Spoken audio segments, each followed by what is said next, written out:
السنة يعني الجديدة راح عزم أهله وجمعهم وشيء من هذا. تقول إذا شخص في رأس السنة يعني الجديدة راح عزم أهله وجمعهم وشيء من هذا القبيل، هل هذا جائز؟ أختي أمة الله، إذا كان الشخص مثلا يقول والله أنا لا أجد وقت للإجازة إلا في هذا الوقت، يعني طوال عمره مشغول وعنده ارتباطات وأعمال وسفر وشيء من هذا القبيل، ورأى من المناسب أن هذا يوم إجازة بالنسبة لعمله، حب أن يشوف أرحامه وأقاربه وجمعهم، ما في بأس، وأخبرهم بأن هذا ليس احتفالا وليس مثلا شعيرة أو شيء، هذا لأجل رؤيتكم، ما عندي فرصة إلا هذا اليوم، ما في بأس.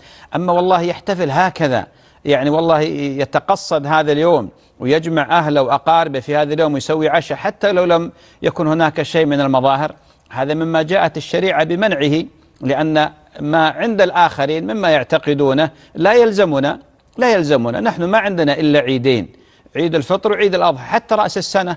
يعني الآن لو تقصدت أنت رأس السنة الهجرية تأتين في رأس السنة الهجرية تجمعين وتقولين والله الآن الليلة تعالوا رأس السنة الهجرية، ما في دليل، لأن هذا الاجتماع هذا جعل المسألة كأنها عيد، ولذلك تنتبهين لهذا.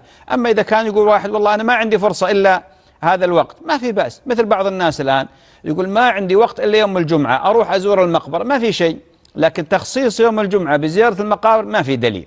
فلاحظ الفرق بارك الله فيك. تقول إذا شخص في رأس السنة يعني الجديدة راح عزم أهله وجمعهم وشيء من هذا القبيل، هل هذا جائز؟ أختي أمة الله، إذا كان الشخص مثلا يقول والله أنا لا أجد وقت للإجازة إلا في هذا الوقت، يعني طوال عمره مشغول وعنده ارتباطات وأعمال وسفر وشيء من هذا القبيل، يقولون مالي ومال الناس، كل شاة معلقة بكراعها، دع الخلق للخالق، وهذا غير صحيح.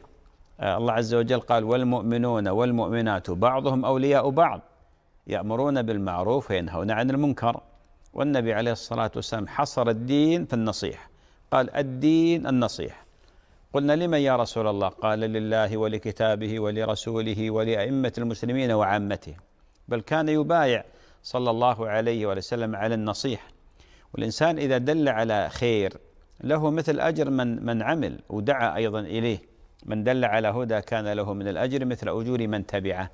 ولذلك للأسف يعني هذه الثقافة الغريبة الطارئة على الناس، مالي ومال الناس، دعوا الخلق للخالق، هذا غير صحيح.